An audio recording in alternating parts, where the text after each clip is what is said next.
বোয়ালখালীতে ৩টি এতিমখানায় পূর্বাশার আলোর ফল বিতরণ।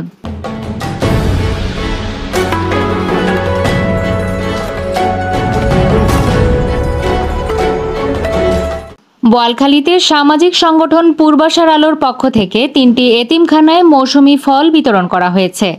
২৮ জুন শুক্রবার সকালে উপজেলার চরখিজিরপুর হজরত আবু বকর সিদ্দিক রাদিয়াল্লাহু তাআলা হেফজখানা, খানাকায়ে সালেহিয়া কমপ্লেক্স দিনিয়া হাফিজিয়া মাদ্রাসার ও সালেহ রাবিয়া তৈয়বিয়া হেফজখানার ফল বিতরণ করা হয়। প্রেক্ষাপট সেক্ষেত্রে আমরা যারা আজকে বাংলাদেশের নাগরিক, বিশেষ করে আমরা যারা মুসলমান আছি, আমরা পরকালে বিশ্বাস করি বিধায় আমরা সবসময় চাই মানুষের কল্যাণ এবং মানবতার কল্যাণ। যেই কাজ করলে আমরা পরকালেও না জানতে উচিত হবে।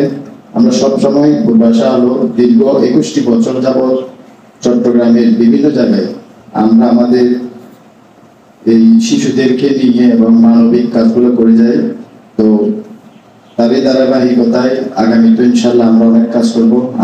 সংগঠনের কেন্দ্রীয় কমিটির সাধারণ সম্পাদক শাহ আলম শিকদারের সভাপতিত্বে ও ওমর ফারুকের সঞ্চালনায় অনুষ্ঠানে প্রধান অতিথি হিসেবে উপস্থিত ছিলেন উপজেলা পরিষদের ভাইস চেয়ারম্যান মীর মোহাম্মদ নওশাদ।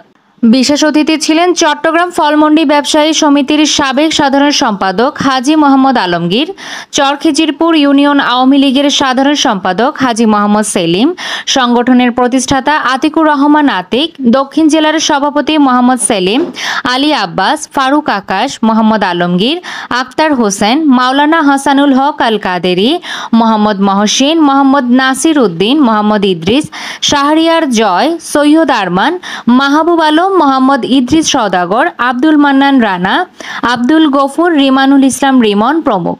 সকলের সাথে যতটুকু মিলে কাজ করতে পারি আমার নিজকে অনেক আনন্দ মনে হয়।